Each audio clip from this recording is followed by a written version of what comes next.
Hello दोस्तों, welcome back to my channel. अगर आपने अभी तक मेरे चैनल को सब्सक्राइब नहीं किया है तो जल्दी से मेरे चैनल को सब्सक्राइब कर दें। इस एपिसोड की शुरुआत में ज़मीन ग्रैंडमा से पूछा होता है कि क्या आप अनकंफर्टेबल तो फील नहीं कर रही, तो ग्रैंडमा कहती है कि नहीं। इतने में यहाँ पर चंगवान भी आ जाती है। चंगवान डॉक्टर से पूछती है कि मेरी ग्रैंडमा कैसी है, तो डॉक्टर कहता है कि आपकी ग्रैंडमा का दिल सही से काम नहीं कर रहा, इनको अपनी हेल्थ का बहुत ख्याल रखना होगा। चंगवान ग्रैंडमा से कहती है कि ये मेरी गलती है, मुझे रात आपको अपने साथ जगाना नहीं चाहिए था। ग्रैंडमा कहती है कि इस उम्र में बीमार होना बिल्कुल नॉर्मल है, तुम अपने आप को इल्जाम मत दो। चंगवान डॉक्टर के साथ रिपोर्ट लेने के लिए चली जाती है। अब चंगवान अपने पेरेंट्स को लेकर ग्रैंडमा के रूम में आ जाती है। चंगवान के पेरेंट्स ग्रैंडमा की तबीयत पूछने लगते हैं। इतने में ही जाओ भी ग्रैंडमा के लिए फ्रूट्स लेकर आ जाता है। ग्रैंडमा चंगवान की मॉम से कहती है कि तुम्हारा घर डिमोलिश नहीं हुआ, तुम्हें इस बात को छोड़कर मूव ऑन कर लेना चाहिए। जितनी जल्दी तुम्हारा घर रेनोवेट होगा उतनी जल्दी तुम लोग अपनी नॉर्मल लाइफ पर वापस आ सकोगे। चंगवान की मॉम कहती है कि ऐसा नहीं होगा, मेरा घर अब पहले जैसा नहीं रहा। मेरी बेटी जिसको मैंने 30 साल तक पाला है उसने मुझसे रिश्ता तोड़ दिया है। तब घर पहले जैसा रहा ही नहीं है तो रेनोवेशन की परवाह किसको है। ग्रैंडमा कहती है कि तुम्हें जाओ के बारे में सोचना चाहिए। जाओ काम करता है लेकिन अभी तक उसके पास अपना रूम नहीं है। चंगवान कहती है कि ग्रैंडमा बिल्कुल ठीक कह रही हैं, कल ही हम लोग रेंट के लिए घर ढूंढते हैं। मॉम कहती है कि अगर तुम ऐसा करोगी भी तो मैं उस घर में शिफ्ट नहीं होंगी। ग्रैंडमा कहती है कि मेरे पास एक पुराना घर है, वो तुम लोगों की फैमिली के लिए काफी है। ये सुनते ही चंगवान की मॉम बहुत खुश हो जाती हैं, लेकिन चंगवान कहती है कि ग्रैंडमा आपको हमारी मदद करने की कोई जरूरत नहीं है। चंगवान के डैड भी कहते हैं कि आपने हमारी बहुत मदद की है, अब हम आपको फिर से मुश्किल में नहीं डालना चाहते।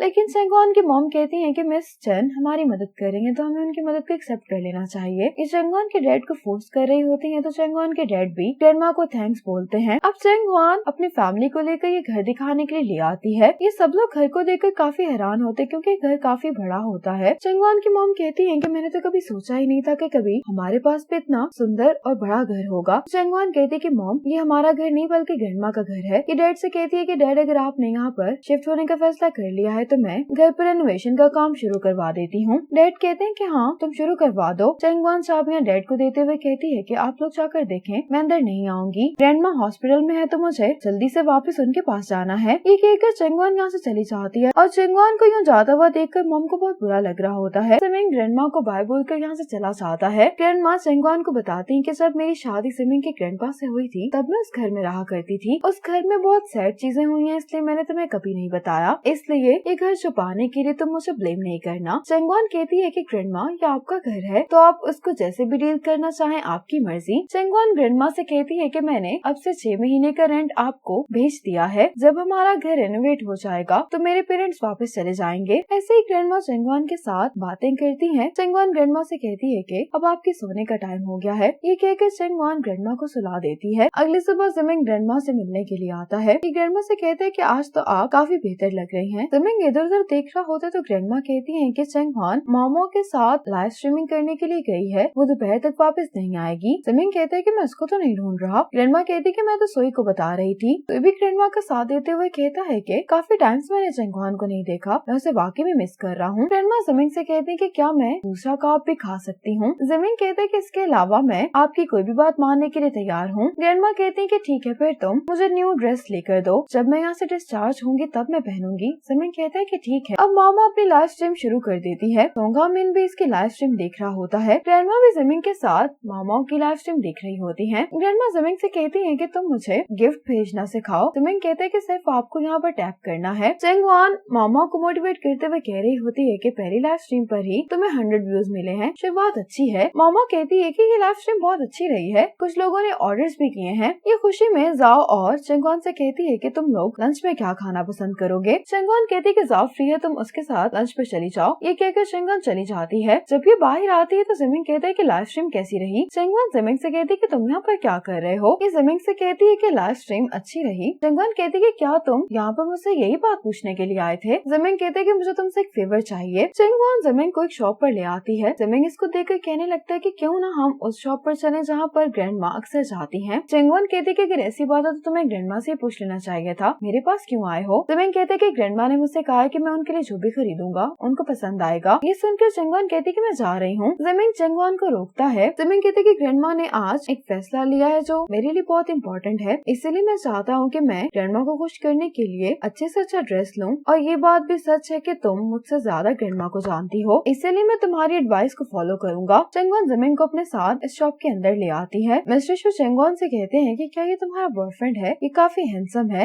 ये सुनकर चेंगवान बहुत ऑकवर्ड फील करती है। मिस्टर शू इसको बात करने का मौका ही नहीं देते और कहते हैं कि मैंने अपनी सारी जिंदगी कपड़े बनाए हैं, लेकिन मैंने कभी भी किसी लड़के को इतनी अच्छी शेप में नहीं देखा। जिमिन को तो अपनी तारीफ सुनकर अच्छा लग रहा होता है। मिस्टर शू कहते हैं कि जैसे तुम्हारी मॉम कहती है, वाकई में ही बहुत अच्छा सन इन लॉ है। चेंगवान कहती है कि मिस्टर शू, मेरी मॉम ने जिसके बारे में आपसे बात की थी वो ये नहीं है। जिमिन कहता है कि मैं सबसे एक्सपेंसिव कपड़े की चोंगसम देखना चाहता हूँ। मिस्टर शू कहते हैं कि आप अंदर आकर देख सकते हैं। चेंगवान जिमिन से कहते कि पहले तो तुम बहुत नखरे कर रहे थे, अब तुमने इतनी जल्दी अपना माइंड चेंज कर लिया है। जिमिन कहते कि मिस्टर शू की ऑब्जर्वेशन काफी अच्छी है, इसलिए मुझे यकीन है कि वो अच्छा काम करेंगे। अब ये दोनों ग्रैंडमा की चोंगसम का ऑर्डर देने लगते हैं, लेकिन इन दोनों की चॉइसेस में काफी फर्क होता है। लेकिन चेंगवान मिस्टर शू से कहती है कि आप मेरी बात को ही फॉलो करें। चेंगवान जिमिन से कहती है कि ग्रैंडमा दिखने में ऐसी लगती है कि वो सिर्फ एक्सपेंसिव चीजों को ही अहमियत देती हैं, लेकिन ग्रैंडमा ने एक बहुत मुश्किल जिंदगी गुजारी है, इसलिए उनकी पर्सनैलिटी बहुत स्ट्रॉन्ग है। जिमिन हैरान होते हुए कहते कि क्या हम सेम ग्रैंडमा के बारे में बात कर रहे हैं? चेंगवान कहती कि हाँ बिल्कुल। ये जिमिन को बताती है कि तुम्हारी ग्रैंडपा से शादी करने से पहले ग्रैंडमा 10 सालों तक बेवा रही हैं। एक दफा बीमारी की वजह से वो मरते मरते बची हैं। तुम्हें इस बारे में मालूम नहीं होगा, मुझे भी ग्रैंडमा ने इस बारे में तब बताया था जब हम दोनों काफी क्लोज हो गए थे। अब चेंगवान मिस्टर शू को ग्रैंडमा की मेजरमेंट्स लिखवाने लगती है। जब चेंगवान मेजरमेंट्स लिखवा रही होती है तो जिमिन बहुत गौर से इसको देख रहा होता है। जहाँ मामा के कानों पर मेडिसिन लगा रहा होता है, क्योंकि